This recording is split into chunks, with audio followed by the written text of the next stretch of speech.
Hello, and welcome to Represent the Podcast, the show where I, Katie Beth McKinney, sit down with composers from historically marginalized and underrepresented backgrounds and discuss their works for the horn. Hope you enjoy, and thanks for tuning in. Hello, everyone, and welcome to Represent the Podcast. Today I have with me composer Lauren Bernofsky. Lauren, thank you for being here today. Oh, it's my pleasure. I'm looking forward to our conversation. Me too. It's just always so much fun to get to know so many different composers, and you are one of the composers. I've looked at your music for years, and so having to get to finally talk to you about it, I'm really excited. So I'll start right in. How did you get started in music and composition?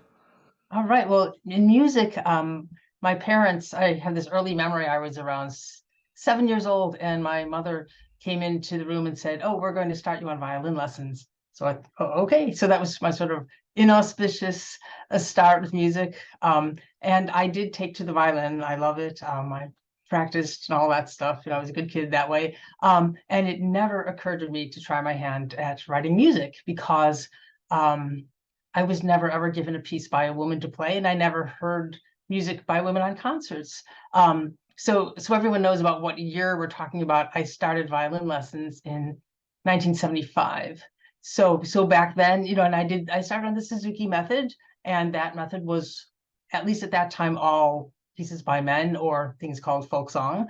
And anyway, I was getting more and more serious about my violin playing, and my junior year in high school, I enrolled in the local arts high school. This is the New Orleans Center for the Creative Arts, which turned out to be a great move for me that really sent me on my way as a professional composer. And here comes a cat meowing. So I guess we might have a cat as part of this recording, but that's okay. I have no complaints. Anyway, I enrolled as a violin performance major, and the theory teacher there, his name was Dr. Bert Bro. He was a composer too, and without asking if I was interested or not, he said, "Oh, you're going to be in my composition class now." So he took about 5 of us, and we had this extra meeting once a week for a composition lesson. And I completely did not take it seriously that I had any aptitude for being a composer, because I'm not a composer, I'm a violinist, right? Anyway, so he gave me a little exercise that had 5 distinct pitches, and he said you can use these in any order, repeat pitches. Basically, he's giving us some rules that are going to narrow down the myriad of possibilities for music, and these limitations were very helpful. It's a good beginning exercise for someone starting out as a composer who doesn't even think they're a composer. So he gave me this little exercise, and I wrote like a 2 or 4 bar melody for him, and brought it in the next week. He said, "Oh, this is quite good. Okay, for next week, bring in something that's got like a melody, maybe a little longer, with an accompaniment there."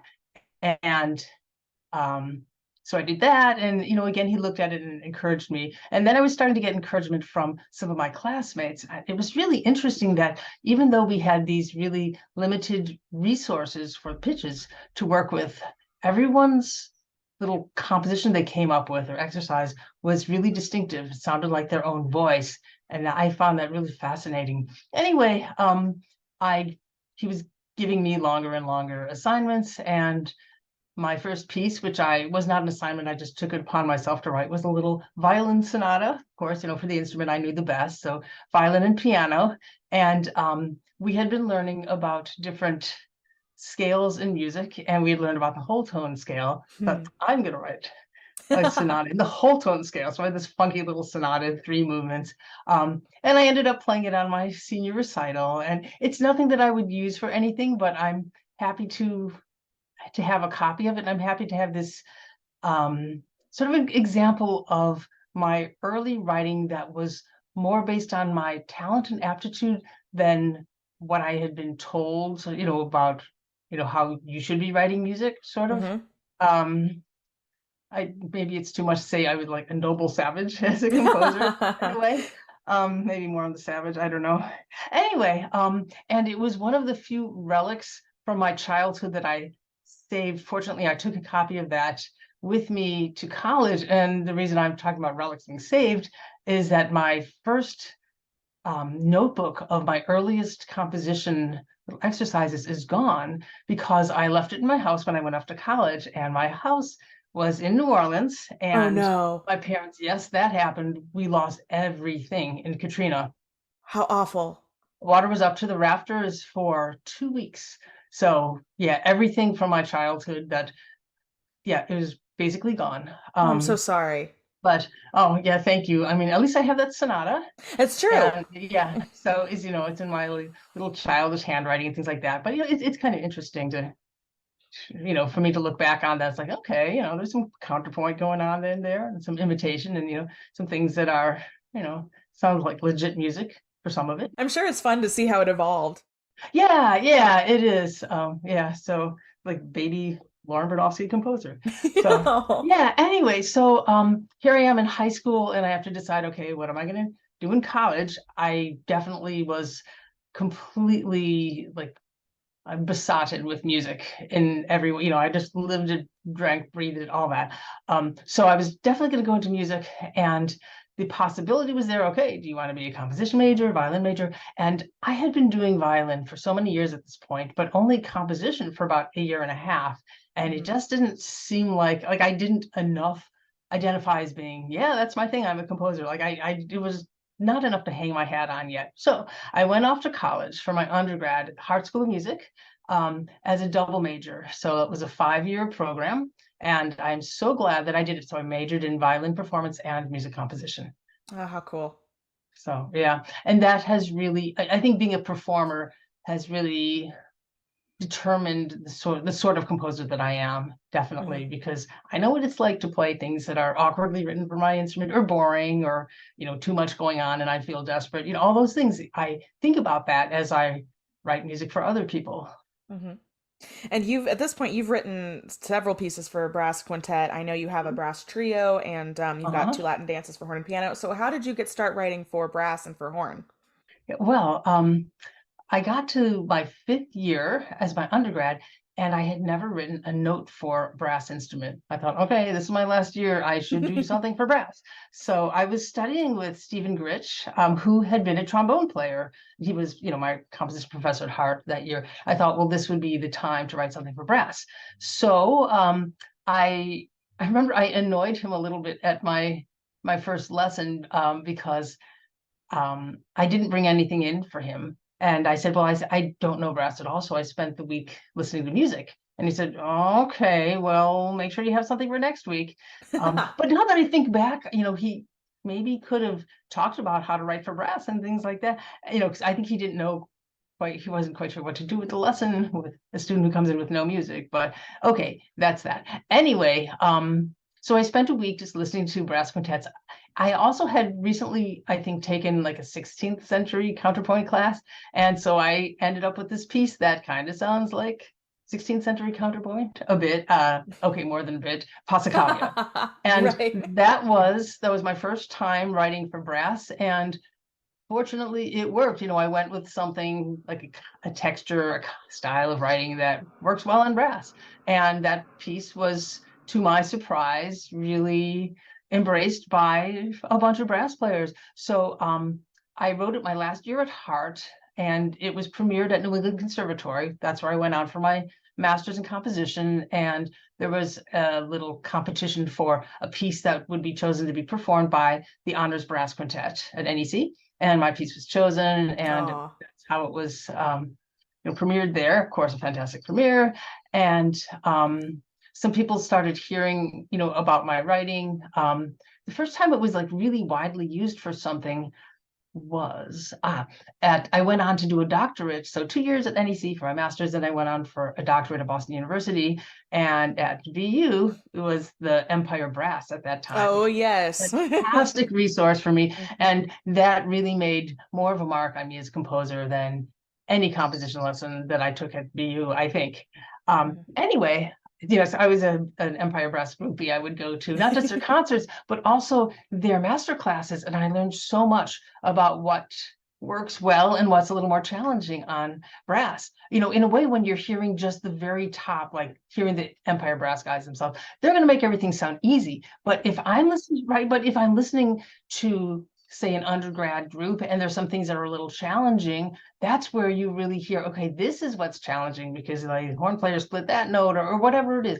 That's, I was really focusing on these things, and I learned a lot how to write idiomatically for brass that way. So that was really a huge part of my education. That was just, as we'd say in New Orleans, lagniappe. Lagniappe is a word that means something you get for free, something unexpected free. So that was my lagniappe at Boston University. Anyway, I started writing a piece for a friend at BU named Dennis Klophaus. He had asked me, "Oh, would you write a brass quintet for my group?" And I started writing a piece. He premiered it in master class with the Empire Brass. They heard my music, and one day I got a call from Jeff Kerno. He said, "Hey, take everything you've written for brass and come to Tanglewood this summer, and or send it to me so we can do it at Tanglewood," because of course they had the Empire Brass seminar at Tanglewood. So this Passacaglia became the set piece for at least 2 years there. Every student group there in that program played the Passacaglia, because Oh, cool. it was easy enough that the lowest level of high school group, I mean low, I shouldn't say low, relatively the least advanced, the youngest group, Right. they could play it, but of course it's also playable for everyone on up. So that was a good set piece for everyone. And I was like, really? Oh my God. That was a huge break for me. So it was a huge boost in confidence for me. What, like these professional players find my music useful for something, it was really great. They invited me out, and I came and I listened to a few groups playing and made some comments. And at that time, I think my comments were like, "Oh my God, you sound awesome." Because I wasn't used to listening to brass, so I don't know what can be improved or what not. And I remember Jeff was there, and he said, "Well, he was trying to draw some comments out of me, that would be constructive criticism." And of course, as a seasoned brass professional and teacher, he knew what could be improved. But for me, I was just so bowled over. And now I'm a very different musician, and I've worked with brass, I've coached brass a lot, so I now know, okay, we need more breath support, or tuning, and all these other aspects that I'm much more sensitive to. So that was a big learning experience for me. And as I said, it was a real boost to my confidence. Okay, I can write something that's useful. And that's really important to me as a composer. I am more interested in writing music that is useful to people than something that's like, oh, this new theory of how to come up with the notes. And, I have to take out my calculator, and I'm going to take this. Okay, I shouldn't make fun of the people there are a lot of composers who, they very sincerely believe like this is the way to write music, and I'm just the opposite of that. We'll just say, as you probably figured out, that's why you maybe have me on your podcast right now. Right. No, it's nice to each their own, with their composition style. Yeah, And that's yeah. and I think both sort of camps of composers can learn from each other, because Completely like the agree. more academic camp, maybe they're discovering new ways of playing the instrument that wouldn't necessarily occur to me. But then I hear that on a concert, and it's like, okay, that's not my style of piece, but actually that technique I could maybe use in my own piece and incorporate it in this way, Right. which I sometimes do. Absolutely. Yeah, and one of the things that I love is that you've written a piece specifically for an elementary brass quintet, right? That's the fanfares for a young group. That's right. Yes. Yes, I think that is something. Let's talk about that a little bit, because I feel like most composers don't tend to write for anything other than in their mind the perfect ensemble who's going to perform something, advanced and challenging. So how did you get started on Oh, that? thank you for bringing up. This is maybe my favorite topic ever. I think that Amazing. developing musicians, little kids, they need great music to play. They need good stuff, and not just arrangements or what. And so the way I came into writing that piece was this. Because I'm a violinist, that was my natural way of getting into the world of writing educational music. And I started writing string orchestra pieces for elementary school kids that age or that level of development. And I got this one piece I wrote, Medieval Scenes. It got accepted to be published by the FJH Music Company. And this is around 1999 or so, 2000. And at that time, FJH was known as a piano catalog, but they didn't really have much of an instrumental catalog. But they brought in Brian Balmages, which is a name that some listeners will definitely know. He's Absolutely. an incredible composer of brass and Hmm. winds and string music, all this. Anyway, he was just a young guy at that point, just fresh out of a master's degree. So he was around 23 or so, and I got to know him, and he accepted this piece, and he said, well, what else have you written? And actually, no, I'm misremembering this a little bit. So I should say the first way that I got in with FJH was through a piano piece. Oh. Yes, that's what it was. So I have to correct my memory here. I had a little piano piece that they accepted, and it didn't do well with the piece because with the FJH clientele, because both hands were like the first movement starts with both hands up in the treble clef, and that looked Mm. weird. Like it was just not from the standpoint of your average piano teacher who's looking for like the 5-finger position in this. It was playable, but it was weird looking to them, and they hated that. I mean, like there was actually this website of, I won't like say like hate mail for it, but there was this website for, okay, I'm totally getting away from brass instruments, but No, I that's think fine. I found this interesting and kind of funny. So the Piano Adventures was the piano method that FJH was selling at that point, and they made their fame and really got started as a publishing company that way. And there was a online sort of chat group, this is back in 2000, for piano teachers, and there was something called the New Release Club, where whenever FJH published a new piece, they would send a copy to about 1,000 teachers to say, hey, check this out, maybe you'll want to buy more copies to do with your students. Well, and so there's this chat room sort of for the piano teachers. So what do you think of this piece? What do you think? Oh yeah, this one's kind of nice, I like the pretty tunes. And then they're like, well, what do you think of Bernofsky Australia Suite? People are like, I don't know what to do with that piece. And and one person even used like a profanity, or they used like hashtag, like all the little characters you use instead of, this is a piece of, and then all characters you use instead of profound. I'm like, I actually found Wow. it amusing. I love getting feedback on my music, good or bad. And my takeaway from that was not that this is a bad piece, but this is a piece that, well, for this person, it is bad. And so not everyone's going to like my stuff.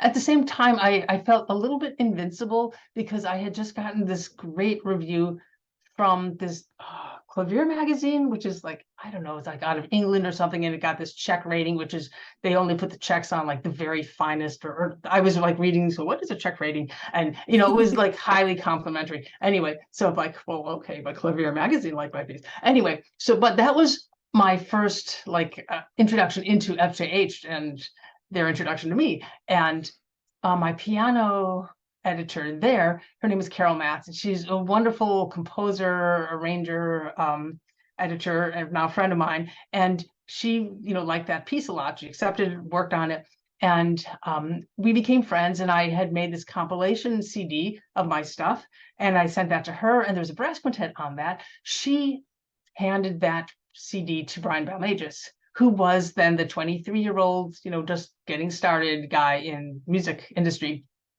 He heard this suite for brass quintet, which is a 5-movement, no, it's 4. I can't remember. I'd have to count it. Anyway, but it's my most challenging brass quintet for like college level. And yeah, he contacted me, he said, I heard your suite for brass quintet. I think it's a really good piece and it deserves to be published. Like, what? Okay. And he said, well, I'm just starting out. We're trying out a chamber music catalog for FJH. So what do you think? I said, sure. He said, but I'd like to balance it out. I'd like a couple lower level pieces too. So can you write me something that's, grade, what did he say? Like a grade 1 level and a grade 2 level, or grade 2 and 3, or some earlier level pieces. And I thought, Hmm. well, okay. And then he told me a little bit, make sure that you stay in the staff for no, don't have any rhythmic division smaller than an eighth note. So he gave me a couple limitations and Guidelines, yeah. guidelines. Thank you. That's a much Hmm. better word, guidelines. Yeah. And at that time it felt like a limitation, but I got better and better at it. And I've done a lot of writing for different levels, especially of string orchestra music. And now if someone says, okay, you write me a 2.5 piece, I pretty much know what it's going to be. And the music will come out that way. And it's not like I have to dumb it down or change it, but the thing that I create in the first place is going to fit with those guidelines because I sort of internalized that. Anyway, but I think that the ability to write educational music is a skill above and beyond the things that are normally taught in college composition programs. And Hmm. you actually need to know more to write appropriately for these. It's really hard. What's easy is just putting all kinds of crazy techniques on the page and handing it to a new music ensemble who will play it for you. I mean, they might fake it, they might grumble behind the scenes, but not tell you because, oh, the great Right. composer, you can't like talk to the genius about that. And those genius composers are all being taught by their teachers that, oh, those musicians, those performers, they're always grumbling about this. Yeah, but just see, in 10 years, that'll become a standard technique and everyone will be playing that. And that sometimes is the case, but not always. And I think it's opened up a lot of this sort of Pandora's box of unplayable stuff that scares away musicians. And there are so many performers who don't like new music because they've had experiences with these pieces that are just not reasonably written for their instrument. And that's, I've played several of those yeah, myself. Yeah. yeah. And I did too. My last year at Hart, I played in the new music ensemble there. So I was given all sorts of stuff. It's like, okay, this really hurts my hand, or this is not going to work, and you're told to do your best with it. Like, okay, I'll Right. fake it and do something. And very often the composer, like, they don't always know that you're not playing exactly what's on the page, which Hmm. is also, not super flattering or doesn't speak that Right. highly of their, I think as a composer, you should be completely responsible for every sound that is in your piece. Like, you Hmm. should know if someone plays a wrong note, you should know that. And if you don't know that, it means you don't know your piece well enough, and maybe your piece doesn't have enough. I'm not thinking of the right word here, but I want, in my music, if there's a wrong note that's played, I want it to sound like a wrong note. I don't want Hmm. my notes to be so arbitrary that if someone plays a wrong note, was it? I don't You know. just write it Maybe off. Yeah. yeah. Or you don't know it is because like Hmm. any note could be any other note. Like, that is not the kind of piece that I ever want to write. Hmm. Yeah, I have found in my biggest pet peeve in new music composition is really more about notation, which is funny. Hmm. My biggest thing is when people write in bass clef for horn, things that would normally be in the staff. Oh, When bass clef's appropriate, great. But when I've got me like reading seven ledger lines in bass clef, I'm like, I don't no. know how to do that. I'm sorry. It's a limitation of my own that I can't read that many ledger lines, but not for me. But yeah, so No, I always appreciate when people take the time to talk to the musicians that they're writing for and find out yes. what worked and what didn't. Hmm. Yes, and if it's not for you, it's also not for every other horn player. No one wants to read. No, I mean, I as a violinist, I can't read seven ledger lines. I don't know what that is. Yeah, that's one of the things I talk to my composition students about. Talk to your performers and get Hmm. feedback, and like, don't scare them away. Like, let them know that you really want to know about them. Performers love talking to composers. Like, Oh yeah. we need more of that. We need more of this dialogue back and forth, and then composers are going to write better for the instrumentalists, and the instrumentalists are going to let composers know, like, I can play 16th notes fine, and I would love to. Here, give me something Hmm. with, and it's just going to be good for everyone. The composers are going to have more people playing their music, and performers are going to get more pieces that are better written, that they would want to play.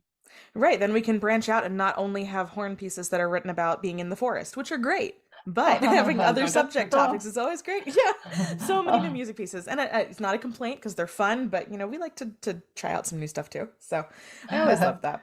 And yeah, and talking about the beginning pieces, I think I guess the real challenge, maybe correct me if I'm wrong, is any composer can go to an instrumentation book and say, okay, here's what the range of this instrument is according to this book, but Yeah. then knowing what a beginner could play Yes. and the challenges they're going to face is maybe where the real struggle comes with that. And I guess the only way you would learn how those struggles are is to spend time with beginner students on that instrument or their Yes. teachers maybe.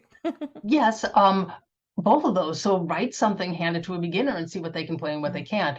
Fortunately, the most of the publishing companies of educational music are now making available, like putting online, their guidelines for the different grade levels. So you can actually find it, like, very often on the website of, I won't list any particular ones, but I know Mhm. I know the number of my publishers have this. It'll say like grade level guidelines, and it'll say, here's the range, and so you can actually, like, someone who's starting out, you can actually just look at these and say, okay, nothing's smaller than an eighth note, and keep it in the staff. And I know FJH even has guidelines for syncopations. Like, you can have one syncopation, but not syncopations tied to another syncopation in this grade level. But then you can have two syncopations in a row in that grade level. And so it's pretty specific. But talking to a player is the best way to get started, because everyone's had their time when they were beginning as a horn player or whatever player, so they're probably going to remember, or in looking at the music too, so sometimes I'll say, hey, can you show me send me a screenshot or whatever of like a piece that you're playing, so I can just look at it and Hmm. then make something that's a similar, I've done that more than once, just like, let me just see what you're playing right now, so I can Hmm. get the ballpark of, range, difficulty, amount of rests in there. That's Hmm. another thing that was an important lesson for me to learn, because of course as a violinist we don't have to breathe, as we breathe, but it doesn't affect our playing. So for me, Right. perfectly normal, a piece 4 pages of 16th notes with no rest, okay, no problem, like with no rest, we can do that. And so that Hmm. was one of the things that I had to learn. you know I have written some like solo pieces where I'm sorry, but you got to give me like a couple bars rest right there, and all right, make the Right. piano My part a face is little gonna fall longer. off. Yeah. Yeah, yeah, exactly. Yeah, I remember of my suite for brass quintet. That was kind of early in, I mean, I know more now than I did when I wrote that piece. And I have a slow movement called Melancholy Waltz. And I'm very happy with how the music sounds, but to quote one brass player said, yeah, that movement's really a blow. Yes, that is exactly what we And say. I just finished playing a Bruckner thing the other day, and we're like, "Oh, that's a blow." yeah, Yeah, exactly. which is a term I hadn't heard used that way, being a string player. So that's also been like kind of charming and fun for me, like to learn like the brass lingo. You guys have your own language that you speak in sometimes. Oh yeah, half the time I'm sitting here going, "My chops don't feel quite right Yeah. today." Yeah. And I Exactly. know chops. I know important, Yeah. yeah. Yeah, and that's So, another thing that I think about, like you can't stay high for too long because you're gonna blow mhm, their chops and things like, and exactly if right. I write a piece that doesn't consider that, no one's gonna play it. No one wants Hmm. to get up on stage and sound like a bad player.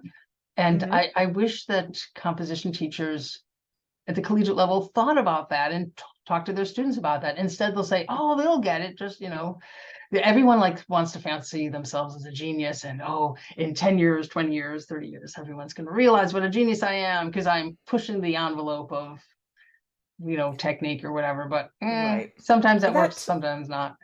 Well, and that term genius is so problematic, anyways. I mean, how does one even describe what a genius is? I mean, we have Yeah. music we like and music we don't like, and everybody always brings up Beethoven, and I sit here and I'm like, I can get down with Beethoven's sixth and seventh symphonies, but that doesn't mean I want to listen to his second piano concerto 4 times in a row. Yeah, sure. It's that whole genius thing. It's a big red flag for me when someone tries to describe themselves that way. Yes, absolutely. And I think it's the difference between a composer composing for the performer, which is what it sounds like you do, versus a composer composing for themselves. And of course, there's going to be part of that, you're composing what you want to write. But, you definitely seem to take in mind the person who's actually communicating the music to the audience. There's a three-way relationship, Yeah. I think, that not everyone considers. Yeah, that's well said. Exactly. Thank you. Yeah, yeah. So when you start to write a piece, where's your starting point? Do you sit down at a piano, or are you with manuscript paper or Sibelius or? Um, I start out thinking about um, what I need to write. So who's the person? What's the level of difficulty? Um, and then depending on what it is, so if it's a solo violin piece, I will start by trying not to think too hard and just playing whatever comes to my fingers. So with my violin, Mhm. playing on it. If it's brass, I will sit down at a piano keyboard. If it's, let's say, a brass quintet, and I'll start out with maybe a sonority. It's like, okay, I'll without thinking, that's a big part of my process, not thinking, and I'll probably come back to that many times in our discussion today. I'll just let my fingers fall on keys. It's like, I don't like the sound of that. I move one finger to, okay, that's kind of a cool chord. Then I'll imagine brass sounds. Okay, do I want this slow, fast, short notes? What? And I'll have that all sort of bubbling, hopefully in my subconscious. My best music comes from my subconscious, and I try to stay there as much as possible when when I'm composing. And then I will, try to imagine the sound of brass players playing those notes that I now have my fingers on the keyboard. And then there's, it goes, sometimes it's more completely in my head. It's like, okay, if I play the sonority, I can imagine it then being repeated 5 times. Or so. I don't need to play it 5 times to know. So to know what it'll sound like played by brass, so I can imagine that. And so my process is some imagination in my head, some playing the notes on the piano. But I do work on the piano generally, unless I'm writing a solo line piece. Then I write it down on paper. That's been very important in my process, because when I write on paper, I'm not going to lose the thought because, oh, I clicked on the wrong bar, or like some technical thing like that. I can get right on paper. And I often second guess myself, but second guessing is not always the best thing for me. So sometimes I'll second guess myself and say, no, it should be this chord instead. I will lightly erase the first chord and then write the second, this is going to be the new chord. And then 2 days later, I'll go back and say, that first chord was better. And I can go back to it because it's still lightly on the paper. So that's something that Finale doesn't give you, so Finale is what I've been working in, by the way. That's something that you can't see unless you save multiple files, but you're not going to look at like 5 versions of the same piece, probably. I mean, I don't.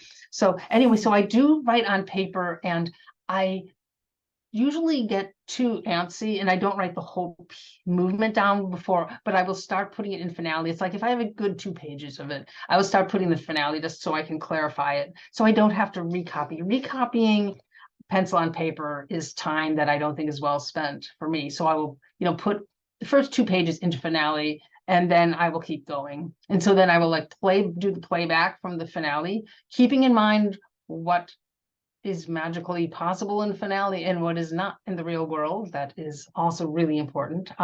We've probably all been like on the receiving end of pieces that sounded great in Finale but are actually unplayable by humans. Absolutely. So yeah, but I know I have enough experience working with musicians that's not an issue for me. So I can hear through a bad MIDI, and I can hear it's like, okay, that is not going to be playable. I definitely need to put a couple rests in there and things like that. Yeah, Finale doesn't get tired, so you can give, Finale will do a great job performing a all 16th note piece for horn, right? That's 10 minutes long. Yeah, we can do that fine. And without any fluctuations in tempo. How nice. Yeah, right, yeah, perfectly right on there, right on the money there. Yeah. So it's kind of a torturous process. I think most composers would say that. It's like performing, where your mental state has a lot to do with how successful you are as a performer.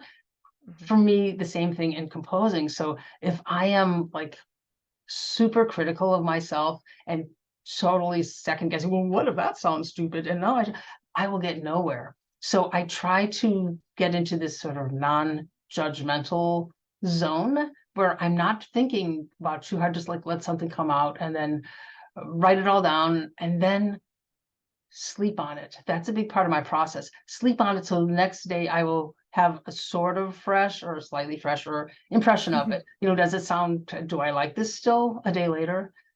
Or does it sound like, no, that really was bad. Okay, all right, throw that out, start again.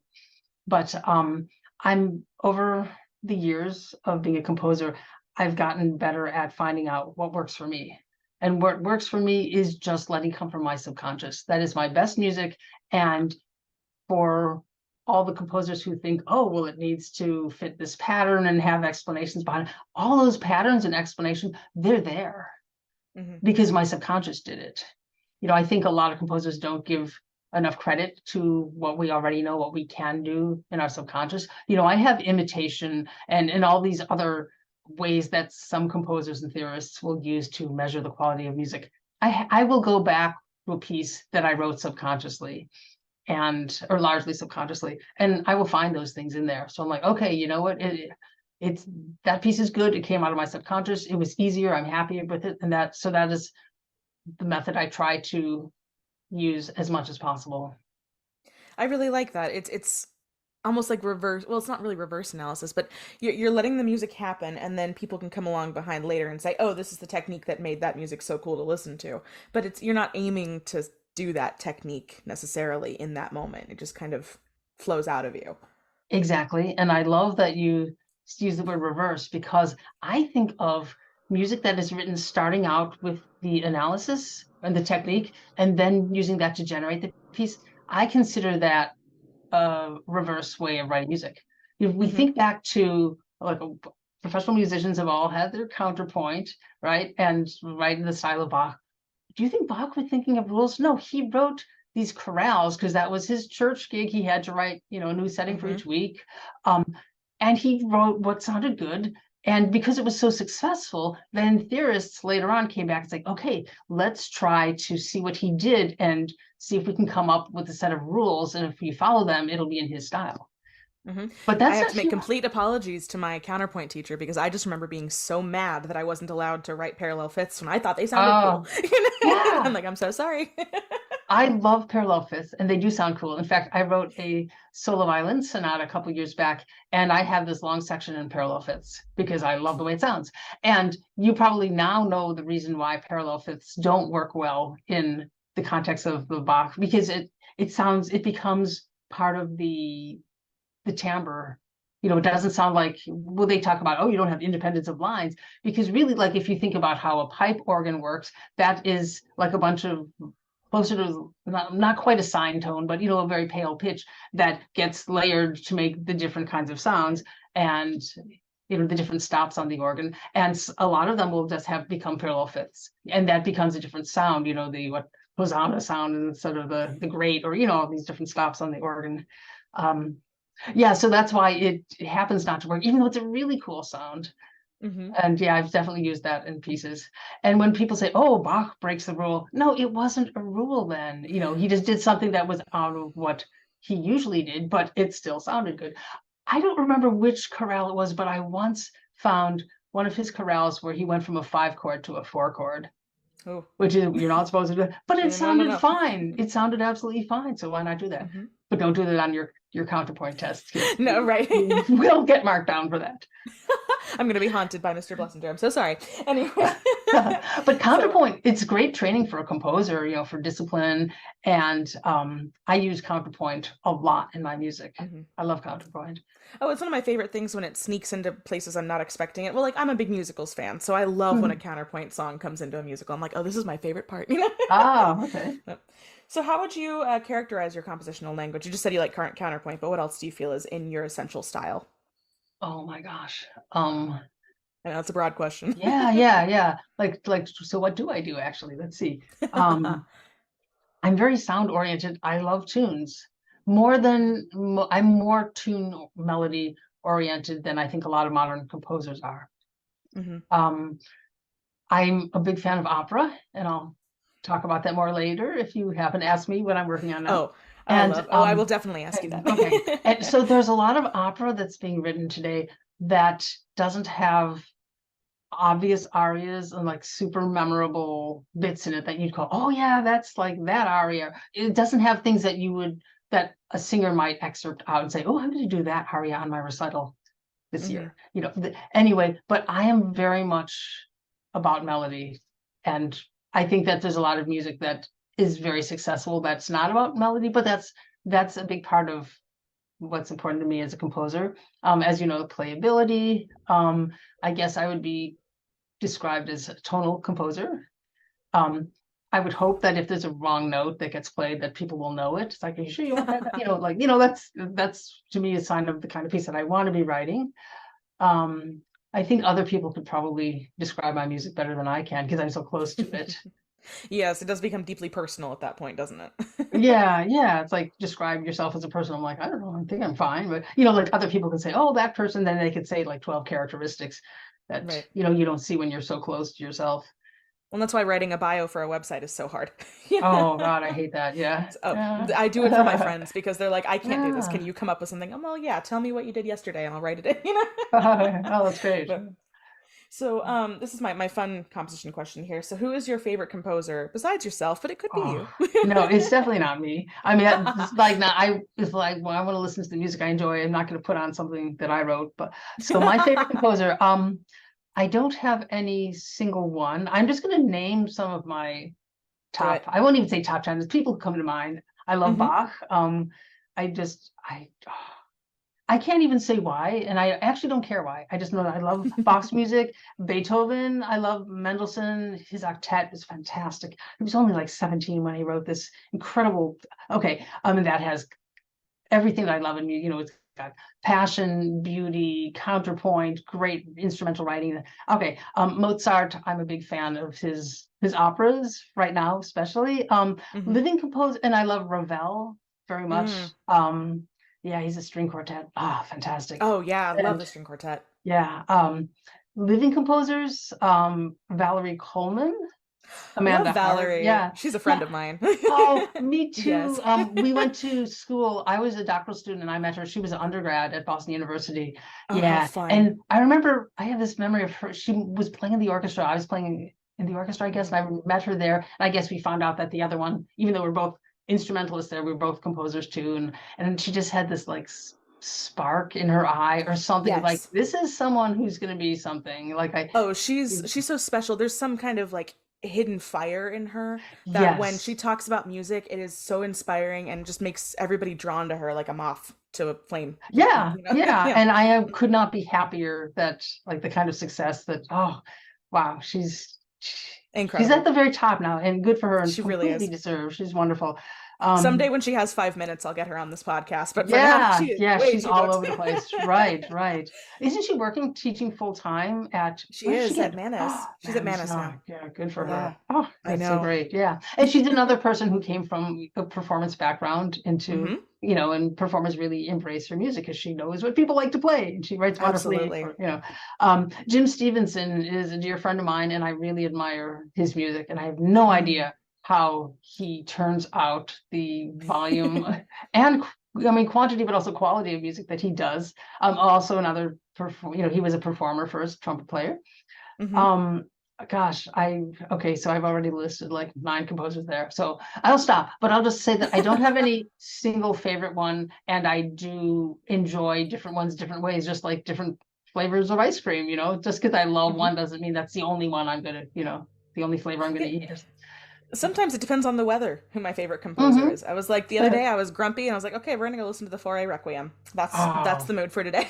I love the Foray Requiem. Oh, Yeah, it's gorgeous. And that then is it really gorgeous. lifted my mood. I was like, this is what I needed to feel today, and we're moving on. So Yeah, music has so much power, but that it can actually make a person happy. That is just, hmm.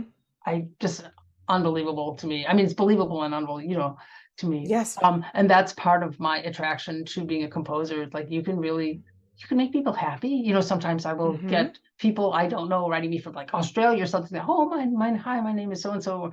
I just love playing this piece. There's so much fire in, and it's like, wow, I can make a piece. I mean, I can make a person happy by the piece I wrote. That's like an incredible gift for me to be able to do that, to have like the joy of knowing that I can make a difference for someone else. I mean, being a Hmm. composer is not for the faint of heart. It is not easy. It's very frustrating. I'm not getting rich from Hmm. it, that's for sure. But but just knowing that like someone else can be maybe a bit happy or something like Hmm. from something you wrote, that's probably the main reason that I do it, like on top of all the other reasons.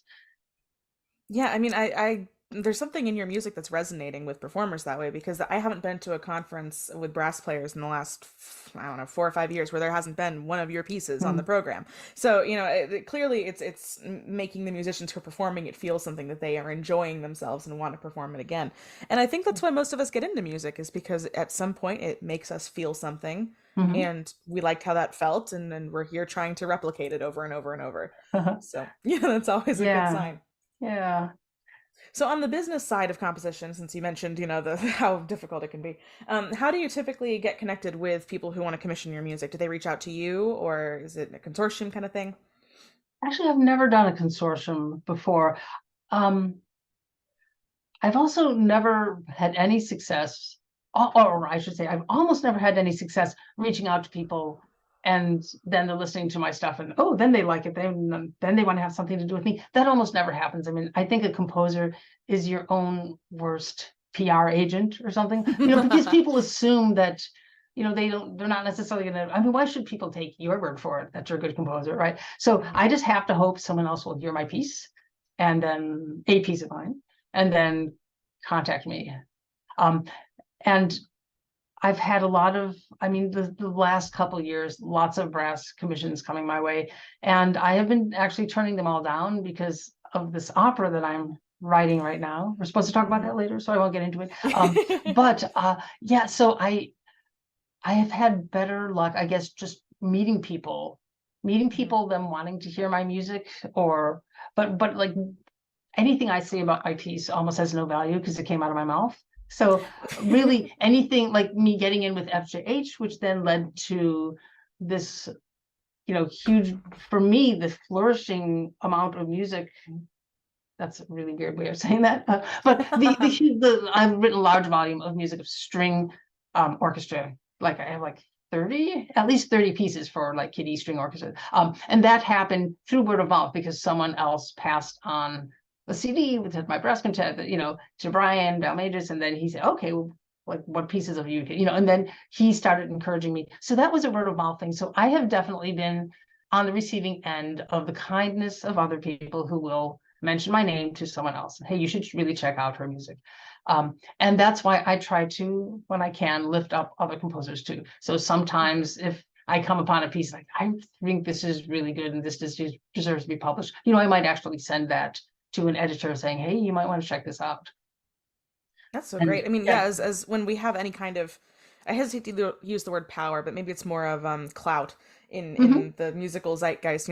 That's I think that's our responsibility is to try and uplift people who are on the younger or less experienced end of it to just try and keep or the less known maybe. Yes. Yeah, Yeah, the less absolutely. known end of it to try and share it with everybody else. That's the whole point of this podcast is to be like, hey, you might know this name. Here's another person you could know. That kind of thing. Yeah. So Yeah. yeah. Exactly. Yeah, yeah. I appreciate like that's part of where I am, how I got to where I am today. And I do what I can to help others.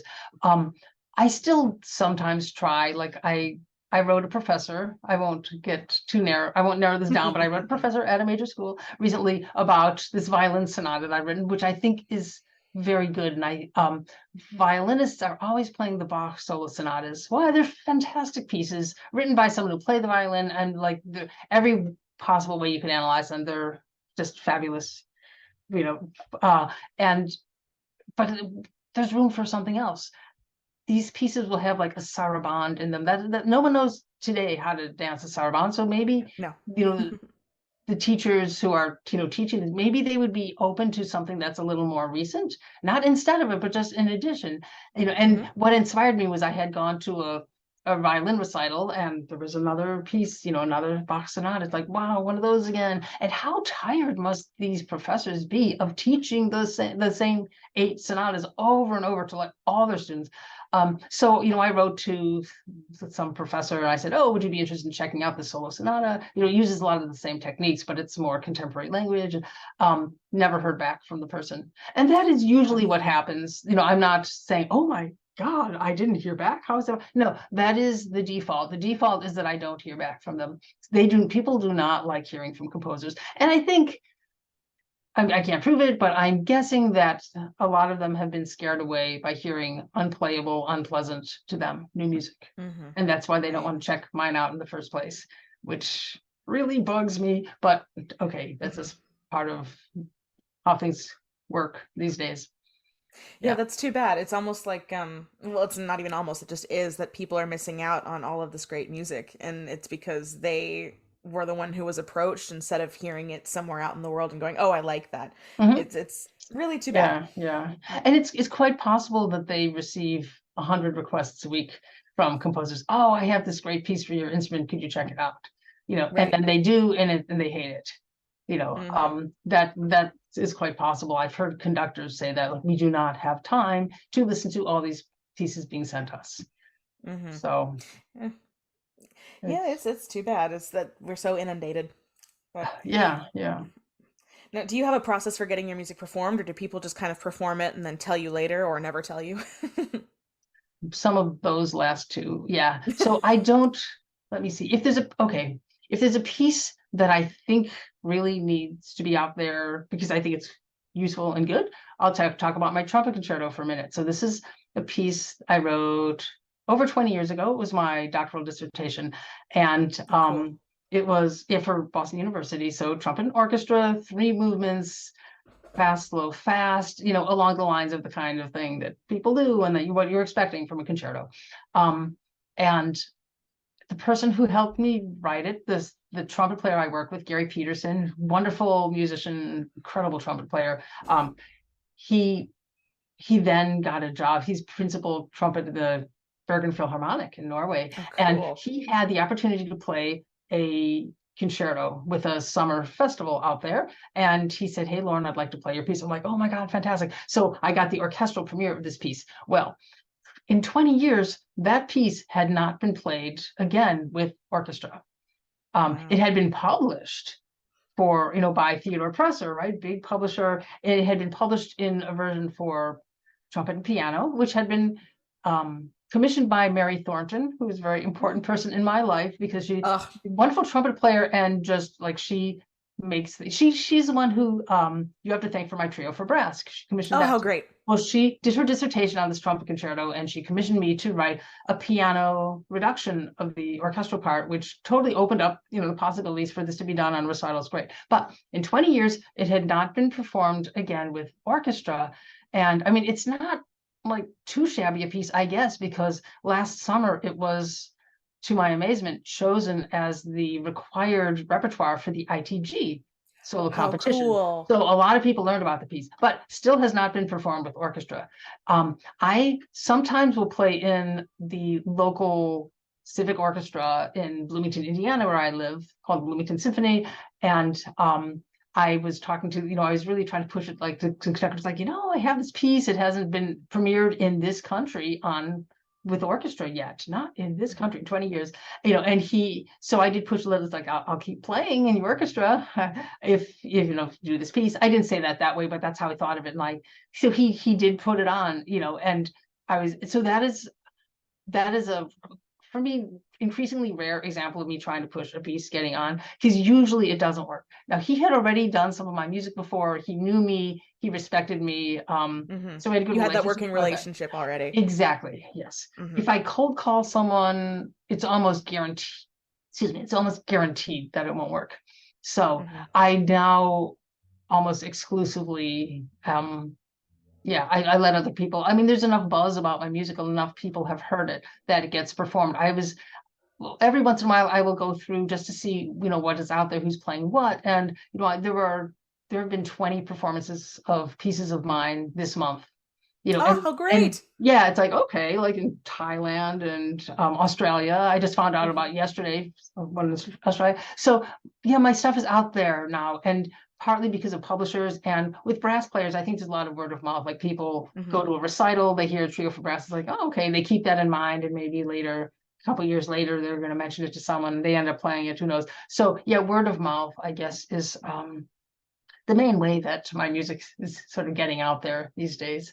And I love that it's published. I don't have to deal with, mailing out copies, going to Kinko's or whatever. That just, Right, you're not self-publishing, you're with a yeah, publishing company. yeah. That's And I'm nice. I'm also like lousy enough at self-promotion. I know this, so I'm not going to try, but if I say, oh, Boozy and Hawks publishes this piece, then I get a lot more, what, street cred or something like that. Right. Especially as a woman composer, that was really important to me. Like, who's going to take me seriously when they just meet me, Hmm. unless I say, well, Hal Leonard or something publishes that piece, or. Right. Well, do you feel that you've had any, challenges or obstacles you've had to overcome being a woman composer? Okay, how much time do we have Ha! for the rest We of have all the this? time in the world. Okay, all right. So make yourself comfortable. All right. Actually, I cannot, it's hard to prove it and give measurements, in concrete measurements, but I can tell you a couple things that make me think this is what's going on. I think with the trumpet concerto, for instance, um, I think when trumpet players are given a chance to play, like, let's say someone is invited to solo with a major orchestra, are they going to take a chance on a piece by a woman? No, if they've got like that one crack to solo with the New York Philharmonic, do you think they're going to do a Hmm. piece? I mean, maybe they are, but it just usually doesn't happen. And I think that is part of it. This is a sort of disappointment, and maybe it's not nice to talk about him this way, but I'll just like put this out there. So I was very fortunate that Roger Voisin um, was he was teaching at Boston University when it was time to do the reading of my dissertation piece there. And I said, hey, would you actually conduct this? Your student Gary Peterson is going to do the solo, and he accepted it. And after that, and I thought, oh, this is going to really launch the piece because I mean, Roger Voisin, come on, former principal trumpet at BSO, he's like really known, respected as a performer and pedagogue, teaches at Tanglewood. Like this is like yes, this is me hitting the jackpot for right. In after the performance, I mean after the reading session, because it was not chosen to be performed at BU, but never mind that. Anyway, after the reading session, he just turned to me and said, "Congratulations!" And the orchestra was like applauding after every movement, which was usually doesn't happen in a reading session. They're usually like a No. polite, slow clap, golf clap, or whatever, after, Right. but they were like really applauding after each. I'm like, oh, I guess they like this. This is going well. But so Voisin never chose to do anything for the piece. He could have. Hmm. And it's not fair of me. Like he owes me nothing. But that would have been a time that like something could have happened. And had I Hmm. been chummier with him before, like someone who'd be out having a beer with him, which was not me at all. And that's something also with, women, you hear a lot of talk about of these, brass quintets and competitions and festivals, and you see all the bros out there having a beer together, because they're friends and that's how they operate and how they choose. Oh yeah, he's fun to have a beer with. We're gonna, he's a great player too, of course, and we're gonna bring him in to, sub for this or whatever it is. So was not socially part of, circles where that would end up in resulting in performances and things like that. Once I was playing in a string quartet at the funeral of a Boston Symphony oboist. I don't recall the name. This was like 30 years ago. And it was just a gig that I did as a student because I did a lot of gigging to put myself through grad school. And there was someone named Robert Ripley, who I actually encountered him because he was a former cellist, BSO cellist, and he was in charge of the Tanglewood High School program, chamber music. So I met this guy before, but I didn't tell him that because there's no reason he'd remember me. But anyway, he was greeting the members of the string quartet and thanking us and what, and he said, "Oh, so where are you in school?" I said, "Oh, I'm at Boston University, and I'm actually a doctor, doing a doctorate. I'm trying to be a composer." And he said, "Oh, well, keep scribbling." I'm like, keep scribbling? Like, would you say that? Like, it's not It's just cute. condescending. It's to me very condescending. And so Hmm. like he just like summed me up. It's like you couldn't do anything of value. You're just scribbling your cute little notes or whatever because you're a girl. Right. And And it's so hard to you're right. It is hard to pinpoint that and say, okay, that's, it's not blatantly, right. misogynistic. It's a microaggression there. And you're like, Yes, but okay, it's an indication of he right. just assumes that I'm not going to be good. Like Hmm. every composer had a time when they were 22. I was probably around 22. Everyone had that. Beethoven once was 22. Like I don't know. I don't know what kind of point I'm making, but you can't necessarily. It's hard to measure it. It's hard to prove it. But then when you see, there's some pieces that I don't think are that great, but you see how the composers are chummy with the performers because they're the performer. Especially 10 years ago, 20, 30 Hmm. years ago, the people who had the power, who are choosing the program, who are organizing the summer festivals, who are in charge of the brass quintet, which is all men, or those are men, and they're just choosing the people they know who they had a beer with Absolutely. or whatever. I mean, I can just understand like this is human nature we're dealing with, how it happened, but it's not necessarily what's best for. It's not what's best for the whole musical landscape because Right. you're only hearing pieces written by literally half of humanity. Hmm. So you're, Absolutely. And they're replicating their own cycles. mhm, I'm a freelancer. So and a brass player on top of I good experience that luck. constantly. Yeah. Yeah, You have to fit in really well with the guys if you want to get asked back. And right, that is not always a safe environment and it's not right. always a comfortable environment. And there's a very fine line of putting yourself in positions where you are going to be friends, but you don't want to give the wrong impression. It's complicated. It's very Yeah, complicated. yeah. So, You want to be true to yourself, true to music, and mhm. but you also want to get gigs, and Right. that's yeah, it is tough. Things are getting better Oh, always. slowly, but I never thought that I would have the number of performances that I do Hmm. like 10 years ago, 20 years ago. So, it's slow to change because music is done, it's carried on almost like a folk tradition. Yes. Teachers teach the music that they were taught themselves because that's what they know. And then Hmm. or you're used to seeing brass quintets of men. That's normal. Hmm. And so then you're going to go to hire a brass quintet, or Well, and the well, teacher doesn't have to work as hard. If they have a group who brings the Malcolm Arnold Brass Quintet to them that they've played 15,000 times, they know that piece. They don't have to go and research mm, it and learn it themselves to right, teach it. It's a self-replicating sure, cycle. And those who follow yeah. my Instagram will be able to see I'm breaking down Marcia Citron's Gender in the Musical Canon right now for bite-sized pieces for audiences who don't like Oh, reading musicology books, because I'm a nerd.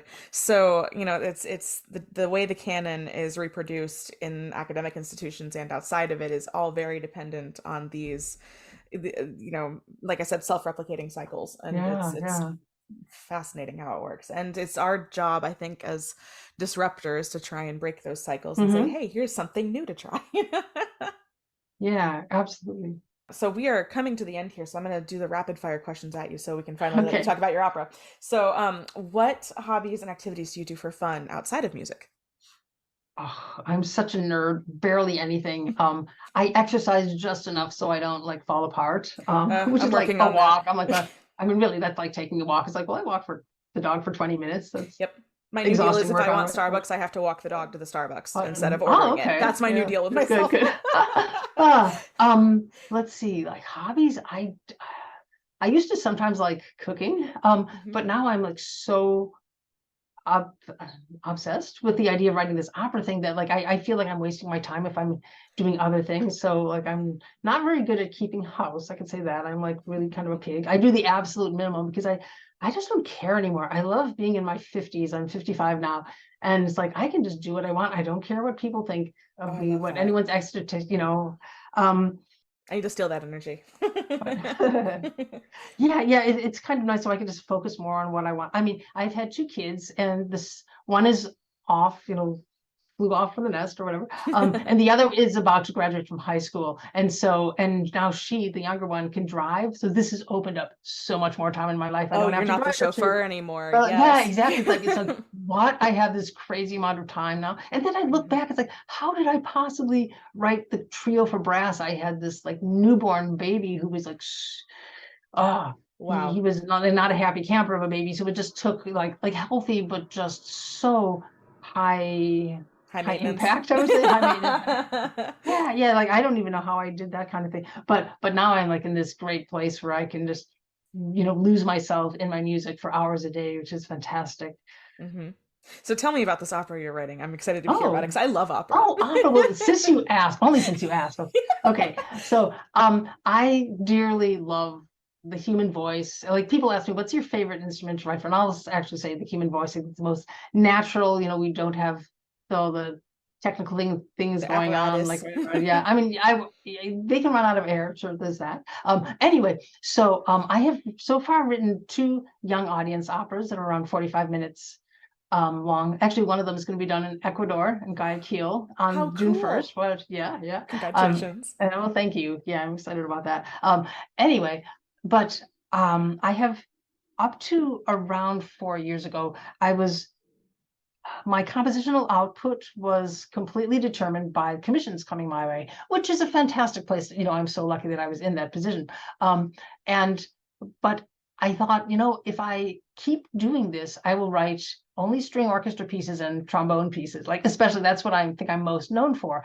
And I just want to be writing other things. Like, I really don't think I have another string orchestra piece in me after like 30, 35, whatever it is I've Hmm. written. Um, anyway, so I thought, I really want to write a full-length grand opera. And I had been looking for a good a good story for it for a couple of years. And I was in Bavaria, and my husband is German, and his parents owned a house there, and he found this article that just fell out of a book that he picked up, and it was about character. Okay, it's a character in my opera now, but a person, this man who lived during the Holocaust named Anton Schmidt. He was from Vienna, Austrian guy, but he got drafted into the Wehrmacht to work, as a Nazi. Though he was not a Nazi, but that was his job. Like he had no choice, had to do that. And he was brought to Vilna, Lithuania, and posted there. And he ended up working undercover to save around 300 Jews. And Wow. it was, we hear about Schindler, who was in some ways he was a lot safer than Schmidt was. Like he was high standing in society, he was wealthy, he was respected, and he didn't have as much. I don't know. I won't say he didn't have as much to lose, but he wasn't at as great a risk as Schmidt, this Hmm. like little nobody guy was. And so Schindler saved so many Jews, got away with it, and lived to tell the tale. Hmm. Schmidt, unfortunately, not the same happy ending there. Oh wow. So yeah, he was caught and executed. So sorry to there's Yes, spoiler alert, but spoilers. too late. But it was such an interesting story. He was such a remarkable man in that he wasn't highly educated and high set. He was just an ordinary, like blue collar kind of guy, worked really hard. He was an electrician, started to shop for himself, and he was just a really nice guy. He was a mensch, and he would see bad stuff being done to Jews. He's no, stop that, and he would, he went up and he slapped a little boy who had thrown a rock through the window, the glass storefront window of a Jewish owned business, Wow. and then the police came and arrested him for it. And but a police, and there were so many like little details that really happen in real life that are going to be fantastic on the opera stage. For instance, so this policeman walks up and they had these swords, and Schmidt grabbed the guy's sword with both hands and he bent it in half and handed it back to him. Whoa. He actually did that. And I and like that is not something I made up. Like Like this is it's a real just life thing that happened. yeah, because there was a child who survived the whole, was he? Yeah, he was a child who survived the Holocaust because his parents sent him away. He was Jewish, but they sent him away to England, and so he survived the Holocaust that way. But he witnessed that, and he wrote about it later. And apparently, that's something if you wanted to like really emasculate someone, you would just take their scabbard, their sword, and bend it in half. Wow. So I have like there's a lot of things like that. There's a character who travels in disguise because he works for. So um he's Jewish and he has this thick Yiddish accent, and there is no way he can fake being anyone but a Jew. Even though there were some like blonde Jews who could still travel and with fake papers, but he didn't. But he had his own fake papers, but he was a Tatar, Tamarov, the Tatar. And I have this aria about him. So he had, he this dark swarthy complexion and everything, but he could pass as a Tatar because they looked like that. And Wow. he spoke Arabic just well enough, I assume, to pass for someone who is not European at all. And also he would be circumcised being Jewish. So if they, checked him out that way, which is something that was definitely possible, he could say, "Oh, but I'm a Muslim Tartar, and we are circumcised." So he could get away with. So he would travel to the other Jewish centers, getting the word out. It's like, what's happening at your place? It's happening everywhere. And Vilna actually was the earliest. That's where like the mass killings started. They didn't have concentration camps. They had another way they did it. Which I'm not going to ruin your podcast by going into details, but there were Jews who would travel in disguise to other Jewish centers, Hmm. ghettos and just Jewish centers in Europe to get the word out. It's like you need to watch out, and because this is not just a little bullying going on, this is part Hmm. of a big organized campaign. Anyway, so I thought this is a man whose story should be told, Hmm. and not just to honor his legacy. Excuse me, not just to honor his legacy, but also I'm interested in the power of Hmm. one man who could by himself make such a huge difference. What if Hmm. there had been more people who had done that during the Holocaust, or even today? We still have modern day slavery going on, and just to know that you don't have to be a politician, you could just be one like ordinary person who can make such a huge difference Hmm. and have the courage to follow your conscience, just act on it and make things happen, and which is what he did. I could not agree more. In the climate that we have right now, with a rise of an American Nazi movement, and Yeah. I mean, there's just horrible, horrible things going on. People are being oppressed left and right. It is on each and every one of us, I think, to take the kinds of stands that we as ourselves are able to take. And for some people, that's only voting. For some people, that's protesting. For some people, that's writing protest music. I mean, Mhm. we have an individual civic responsibility, I think, to follow our moral compass and try and stick up for what's right. So the fact that you're putting this into music, I think, is going to be really something special.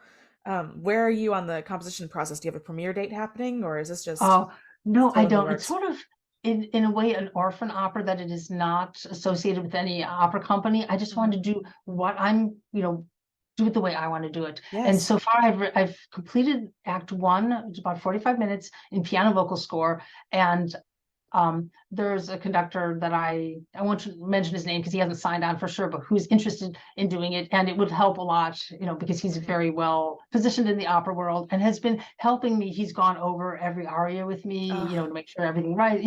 It's really, I'm incredibly lucky to have that kind of input from someone of the stature. Anyway, Mhm. so I'm waiting to hear. He has to see how the rest of his schedule for this coming year is going to, Mhm. fall into place before he schedules this. But I'm planning a workshop performance, which will be about 8 voices and piano, and Mhm. just to try it out, make sure everything works well. Does Right. feel too long here, too short there, what? And so that's chunk of music is already completed, and right now I am composing Act Two. I'm also writing the libretto for it, which has required a huge amount of research, and a lot has been written about this time and about this person and about some of the other people who are characters in the opera. So everyone Mhm. is based on a real life person in the Incredible. opera. And are you composing it in English or Um, in German?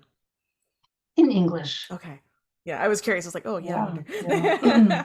Well, since your husband's Yeah. German, he could have helped. Right. Well, he actually has been helping because some of the original sources were written in German. So he's been Oh, that's translating nice. for me. Yeah. That's incredible. So I imagine that's taking up the Yeah. bulk of your composition time right now. So that's probably your big The project. yes, the 100%. And I am just across the board saying no to all other commissions coming in because I want, and I do have a commission for this. Actually, there's a private donor who has like made it Oh, possible, like a couple years worth of salary so I can write this. how Just, wonderful. yeah, that really is. Yeah. Yeah. So we'll save everybody who wants to commission you for the, future once this is done, and they can talk to you again. Yeah, yeah. Give me another 2 years or so. Yeah. And the name of the opera is The Mensch. So if Oh, you I see that love out that. there, that if it's out there, then you know that maybe I'm open for business again for other things. Yeah, After then the we know magic it's safe drops. to go on. Yeah. Well, for those who are looking to find out more about your music, I know they can find you on your website, which is laurenbernofsky.com. Is there anywhere else we can Mhm. find you? I'm sure you have recordings on YouTube and Spotify. Yeah, yeah. So SoundCloud. Yeah. There's some things I don't put things on Spotify, but other Hmm. people have a little bit, especially some recordings. Hmm. Yeah, I guess YouTube. And if you're looking to buy a piece, J.W. Pepper lists almost everything I've written. Easy enough. So Okay. yeah. Well, I appreciate you taking the time to come talk to me, and I can't wait to hear your opera when it comes out, so I will be looking for that myself. Oh, it's been my great pleasure to talk to you. Thank Oh, thank you. you so much. So, for everybody listening, thanks for joining us, and we'll see you again in 2 weeks with our next composer. And this has been Represent the Podcast. Thank you. This has been Represent the Podcast. For more episodes, you can find us at Spotify and Apple Podcasts or on my website, www.katiebethmckinney.com. If you liked what you heard today, please rate us 5 stars or leave a review. Thank you for listening.